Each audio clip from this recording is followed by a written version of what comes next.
ማርቲ እመኚኝ አደርገዋለሁ። እነዚህን ሁለት ፍሬ ልጆቼን ሁለት ሴት ልጆቼን የደፈረ ሰው እኔን ነው የደፈረው። እኔ ሙቻለሁ። ወንድነቱን ቆርጬ አበላዋለሁ። እመኚ ማርቲ አደርገዋለሁ። ሙቻለሁ። በቃ እኔ ሙቻለሁ ነው የምልሽ። ሰው አልሆንም። የእውነት የሚሉት ነገር እውነት ከሆነ እኔ ሰው አልሆንም። ተነሱ ተነሱ፣ በቃ ሆስፒታል መሄድ አለብን። አትመናቸው ዳሬ፣ እባክህ አትመናቸው። እነሱ ዝም ብለው ነው። በጭራሽ በጭራሽ ይሄ ሊሆን አይችልም። አይሆንም። በጭራሽ ማንም አይደፍራቸውም። አይሆንም። እንዴት እናውቃለን ማርቲ? እኛ ስራ ነው የምንውለው። ሴት ልጆች ናቸው። ውላቸው ከማን ጋር እንደሆነ አናውቅም። ምን እንደተፈጠረ አላውቅም። ብቻ ሆስፒታል እንሂድ። አትመናቸው። እንደሱ ነው የሚሻለው። አዎ እንሂድ ሆስፒታል። ሰላም ጤና ይስጥልኝ። ውድና የተከበራችሁ የኗ ሚዲያ ቤተሰቦች እንዴት ናችሁ? ደህና ናችሁ? እኔ ጋር ሁሉ መልካም ነው፣ ሁሉ ሰላም፣ እግዚአብሔር ይመስገን።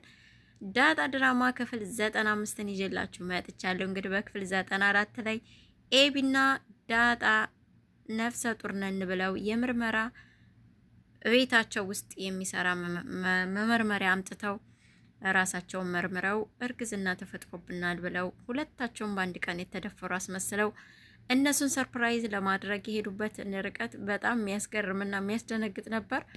እንግዲህ አቶ ደረጀም እንደ አባት ተደፈርኩ፣ ልጆቼ ብቻ አይደሉም እኔን ነው የናቆት በሚል መጥፎ ስሜትና መጥፎ ውሳኔ ውስጥ ደርሶ ነበረ።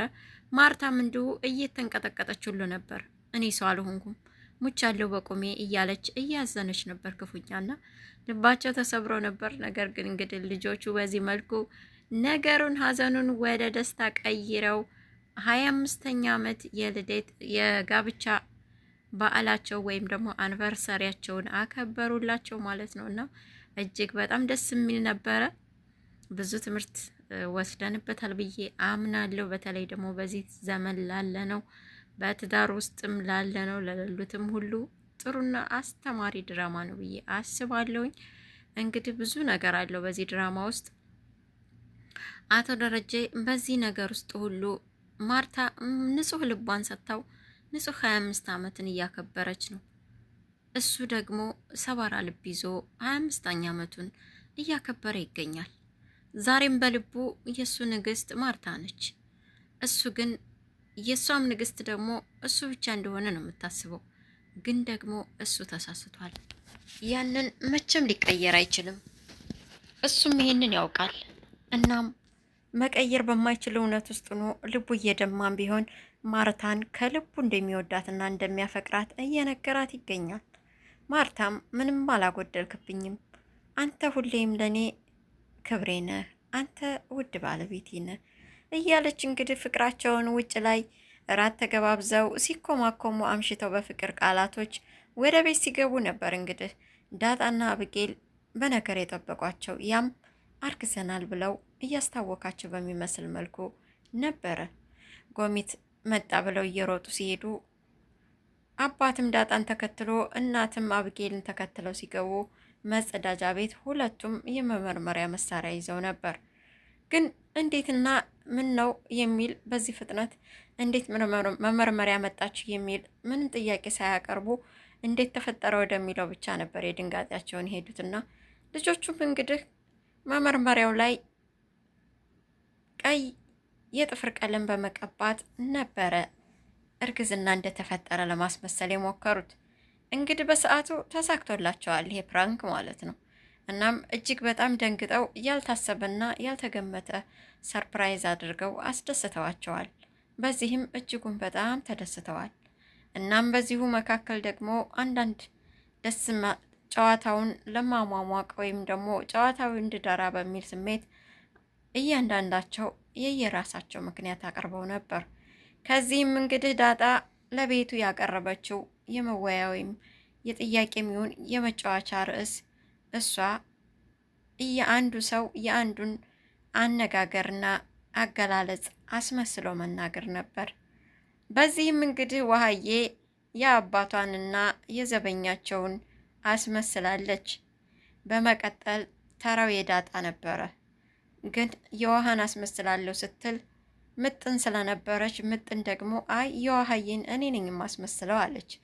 እንግዲህ ቤቱ በሙሉ እየሳቁባት ነበር። ምጥንና ውሃ ብዙም ልዩነት ስለሌላቸው አንቺ ማለት እኮ የአንድ ሳንቲም ሁለት ገጽታዎች ናችሁ እናንተ።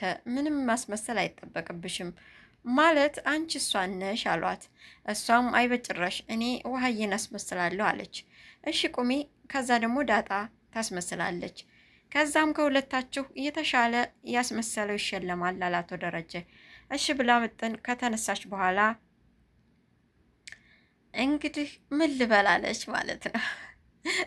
ተነስታ እስከ ዛሬ ከሰማችሁ ከውሃዬ ንግግሮች ለማብራራት ወይም ደግሞ ለማስመሰል ሳይሆን የሞከረችው ምን ብዬ ላስመስል ነበር ያለችው። እናም ወይዘሮ ማርታ ምጥንዬ በቃ ጨረሽ እኮ ምንም ማስመሰል አይጠበቅብሽም ማለት በቃ አሁን አስመሰልሽ እኮ ጨረሽ፣ ይኸው ምን ልበል አልሽ እኮ እያለች እንግዲህ ቤቱን በሳቅ ሞሉት። ምጥንም አይ በቃ አስመስላለሁ አለችና እስካሁን ስታወራ ከነበረው አንዱን አንስታ ናታን ለዳጣ ትንፋሽ እየሰጣት በዛ በኩል አበባው አካባቢ ተቀምጠው ብላ ያወራቻትን የሆነ ሰዓት ያንን ነገር አወራች ማለት ነው። ቤቱ በድንጋጤም በሀዘንም ጭልም አለ ባንዴ። በተለይ ዳጣና ናታን ተጨነቁ። አብጌል ደግሞ ልትታነቅ ደረሰች። ቀጥሎም እንግዲህ ዘበኛውም ናታንና ዳጣ ድንገት ሊሳሳሙ ሲሉ ደርሶባቸው አስደንግጧቸው ስለነበረ እሱንማ እኔም አይቻለሁ አለ ማለት ነው። ያኔ ነው እንግዲህ ቤቱ ድብቅልቅ ያለው። ከዛም አቶ አብጌል እንግዲህ አነቀቻቸው። የምር አይተሃል? ምን እያደረገ ነበር? እየሳማት ነው? የት ነው የሳማት? መቼ ነው? ማታ ነው? ጠዋት ነው? እያለች እንግዲህ ዘበኛውን ስታጨናንቀው በወሬ እሱም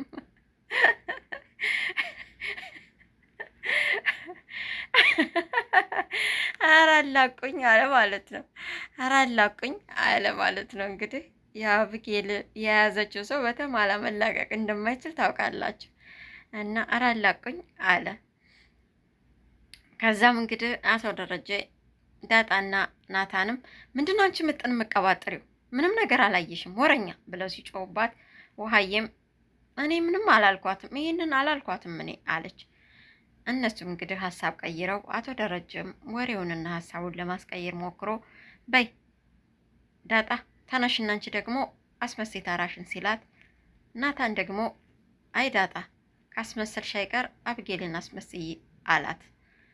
እሷም እሺ ግን ችግሩ አብጌል ትፈቅዳለች ወይ ነው አለች። ደረጀም ትፈቅዳለች፣ ችግር የለም አንቺ ብቻ አስመሳይ አላት። እሷም እንግዲህ ያው ሁሌ ከምትወርድባት ውርጅብኝ አንጻር አንድ ቀን ያለቻትን አንስታ አስመስላለች ማለት ነው። በዚህም ደስ ብሏቸዋል። በዚህ ሁሉ መካከል ግን መቼም ቢሆን ደስታ የማይጠጋት ሁሌም በሰዎች ደስታ የምታዝን ለራሷም ደስታ የሌላት በጣም መጥፎ ባህሪ የተሰጣት ገጸ ባህሪዋም ቢሆን በጣም መጥፎ የሆነው የአብጌል ባህሪ እንግዲህ ዳጣና ናታን ሲሳሳሙ የሚለው ቃል አእምሯ ውስጥ ስለያዛት በምንም ነገር መደሰት አልቻለችም። ኢቭን ጥያቄ አለኝ ብላ ነበርና ጥያቄዋን እንድታቀርብ እድል ቢሰጣት እንኳ ለመናገርም ለማብራራትም የሚሆን ጊዜ አልነበራትም። ራሷን በሀዘን ራሷን በጸጸት ውስጥ አስገብታ ለምን እንዴት ወዴት የሚሉትን በቃ እያብሰለሰለች ትገኛለች። እውነት ለመናገር እንደዛ አይነት ባህሪ ያላቸው ሰዎች ለራሳቸውም አይሆኑ አብሯቸው ለሚኖር ለማንም ሰው አይሆኑምና እግዚአብሔር ከእንደዛ አይነት ሰዎች ይሰውረን እላቸዋለሁ። እናም እንግዲህ የዛሬው የ25ኛ ዓመት የጋብቻ አንቨርሰሪ በዚህ መልኩ ደስ በሚል መልኩ አጠናቀዋል። ውድ ቤተሰቦቼ እናንተም ደግሞ በዚህ በዳጣ ድራማ ክፍል 95 ላይ ያላችሁና ሀሳብ አስተያየታችሁን በኮመንት ታስቀምጡልኝ ዘንድ በፍቅር ጋበዝኳችሁ። ውድ የወይኗ ሚዲያ ቤተሰቦች እስካሁን በ6 ወይም በ4 ወራቶች ውስጥ ከእናንተ ከውድ ቤተሰቦች ጋር እየተገናኘሁበት ያለው ቻናሌ ይሄው ነው። እናም እስካሁን በነበረ ቆይታ 1200 አካባቢ ሰብስክራይብ የሰጣችሁኝ እናንተ የሀገሬ ልጆች ናችሁ። አሁንም ይህ ቪዲዮ የደረሳችሁ ላይክ በማድረግ ቤተሰብም ያልሆናችሁ ደግሞ ሰብስክራይብ በማድረግ ቤተሰብ የሆናችሁ አብረን እንድንቀጥል በፍቅር እየጋበዝኳችሁ ለሰጣችሁኝ ክብርና ምስጋና ደግሞ ከልቤ አመሰግናችኋለሁ። የዳጣ ድራማ ክፍል 95 በዚሁ ተጠናቀቀ። በሚቀጥለው በሚቀጥለው ክፍል ከዚህ የተለየውን ይዤ እስከምመጣ ሰላማችሁ ይብዛ። በመጨረሻም በዳጣ ድራማ ላይ እንግዲህ ደስታቸውን እያጣጣሙ ሳለ አብጌል በመጨረሻም እኔ እንድታሰር ለምንድን ነው የምትፈልጉት የሚል ጥያቄ አቀረበች። አባቷም እንግዲህ እሱ ሰዓትና ጊዜው እዚህም አይደለም፣ ስለዚህ ሌላ ጥያቄ ብሎ ሀሳቧን ዘግቷት ነበር። በመጨረሻም እንግዲህ አርጆን ፖሊስ ይዞ መጥቷል። በር ሲቆረቁሩም የሚከፍትለት አጥተው በመጨረሻም ለዛ ወይም ደግሞ የቤታቸው ሰራተኛ በጀርባ በኩል ወደ ውጭ ወጥታ ነበርና ስታናግራቸው ደግሞ ይሄ አሁን ኤቢን ጥሪ ሌለኝ ነው እያሌ ስትል ፖሊሱ ተቀዳድሞ ከኪሱ የፖሊስ መታወቂያውን አሳያትና ከአዲስ አበባ ፖሊስ እንደመጣ ነግሯት በዚሁ ተጠናቋል የዛሬው ክፍል። ውድ የወይኗ ሚዲያ ቤተሰቦች በሚቀጥለው ክፍለ ጊዜ እንግዲህ አብጌል ደረጀ ወደ ፖሊስ ጣቢያ ሄዳ ቃሏን ስትሰጥና የሚሆነውን አብረን እናያለን። እንደኔ ግን ሰውየው ያልሞተና የተቀበረውም የውሸት ወይም ደግሞ የአብጌልን አስተሳሰብ ለመቀየር ነው እንጂ እውነት አቶ ደረጀ ይህንን የሚያደርግ ስብዕና ያለው ሰው አይደለም ብዬ አምናለሁ። እናም በሚቀጥለው ክፍል ምን ሊሆን እንደሚችል ይዤላችሁ እመጣለሁ። እስከዛው ባላችሁ በሰላማችሁ ይብዛ። ይህ ወይኗ ሚዲያ ነው።